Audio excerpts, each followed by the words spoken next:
NEET એટલે આમ તો કેન્દ્ર સરકાર દ્વારા એમબીબીએસના સ્ટુડન્ટ માટેની એક્ઝામ હોય છે અને ખૂબ બ્રિલિયન્ટ સ્ટુડન્ટો દિવસ રાત મહેનત કરીને પોતાનો કરિયર બનાવવાનું એક સ્વપ્ન હોય છે અને એમાં એ સાકાર કરવા માટે ખૂબ મહેનત કરતા હોય ત્યારે ગોધરામાં જેને જવાબદારી જ હતી એ ડિરેક્ટર જ પણ આમાં 5 થી 6 વિદ્યાર્થીઓ સાથે એ પૂરતા સેન્ટર પૂરતો આખું કોઈ કૌભાંડ બહારનું છે કે એ સેન્ટર પૂરતો એમણે ચોરી કરાવવાનો પ્રયાસ કર્યો અને પૈસા લઈને કરાવવાનો પ્રયાસ કર્યો। આ જ સરકારની એજન્સીના ડેપ્યુટી કલેક્ટર વગરને આ કૌભાંડ ચોરી કરવાની જાણ થતાં તુરંત જ એના ઉપર એફઆઈઆર કરવામાં આવી છે અને આ જે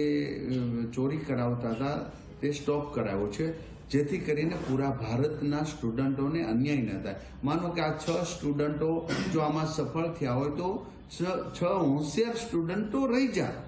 તો પહેલાં તો આવી ટીમ અમારી કલેક્ટરશ્રીની ખૂબ જાગૃતતા દાખવીને આવી ચોરી પકડી છે એને હું અભિનંદન પાઠવું છું ને કોઈ પણ હશે આવા કૌભાંડમાં આ મારા વિભાગમાં તો નથી આવતો પણ સરકાર દ્વારા અમે ખૂબ જાગૃત છીએ આવા કોઈ પણ બાબતની ચોરી કોઈ પણ સંડોવાયેલો છે કોઈને બક્ષવામાં નહીં આવે એ ચોક્કસની ખાતરી છે ને એ જે એફઆઈઆર થયું છે એમાં નામજોગ જ તમામના નામજોગ જ ફરિયાદ કરવામાં આવી છે ને આગળની તપાસ અને સરકાર એમાં ગંભીરતા લઈ સજા થાય ત્યાં સુધી અમે પ્રયાસ કરીશું। પૈસાના જોડે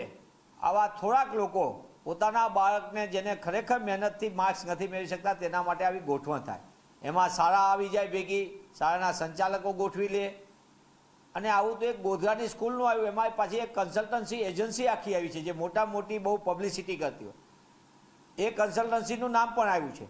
તો આ માત્ર ગોધરા પૂરતું જ કૌભાંડ છે કે અન્ય કેટલી સ્કૂલોમાં આ કૌભાંડ ચાલે છે? આ મધ્ય ગુજરાત પૂરતું હતું કે સમગ્ર રાજ્યમાં આ રીતે પેપર લખાવાનું બારોબાર કૌભાંડ ચાલે છે? નાના લોકોને પકડવાના અને મોટા મગરમચ્છોને છોડી દેવાની ભાજપા સરકારની નીતિના કારણે પેપર લીક કરનારા માફિયાઓ બેફામ બન્યા છે। તેવા સંજોગોમાં ગોધરાની અંદર નીટની પરીક્ષામાં ચોરી કરવાનું કૌભાંડ અંગે શિક્ષણ રાજ્યમંત્રી એવી વાત કરે છે કે અમે કડકમાં કડક પગલાં લેશું। ગોધરા ખાતે જે નીટની પેપર બાબતે તપાસ ચાલી રહી છે એ બાબતે જે એક શકમંદ ઇસમ છે પરશુરામ રોય તેઓને હાલ ફતેગંજ એમની ઓફિસમાંથી હાલ એમને શકમંદ તરીકે અટકાયતમાં એસઓજીએ લીધેલા છે અને આગળની જે તપાસ છે એ એસઓજી પંચમહાલ જિલ્લાને અમે કરશું અને આગળથી જે પણ આગળની જે લીગલ કાર્યવાહી છે એ આપને માહિતી ચોક્કસથી શેર કરવામાં આવશે। જે આગળ જે પંચમહાલ પોલીસ આ બાબતે એકચ્યુઅલી તપાસ કરી રહી છે અને એ લોકો જ આગળની તપાસ કરશે અને એમને આગળની જે પણ કાયદેસર કાર્યવાહી છે એ એમના તરફ કરવામાં આવશે અને જે પણ આરોપીના શું રોલ છે એ બાબતે આગળથી સિનિયર અધિકારીઓ તરફથી આપણને માહિતી આપવામાં આવશે। હાલ અમે માત્ર અને માત્ર જે એફઆઈઆરમાં નામ છે એના આધારે આરોપીને અમે હાલ અરેસ્ટ કર્યા છીએ। અને મહત્વપૂર્ણ સમાચાર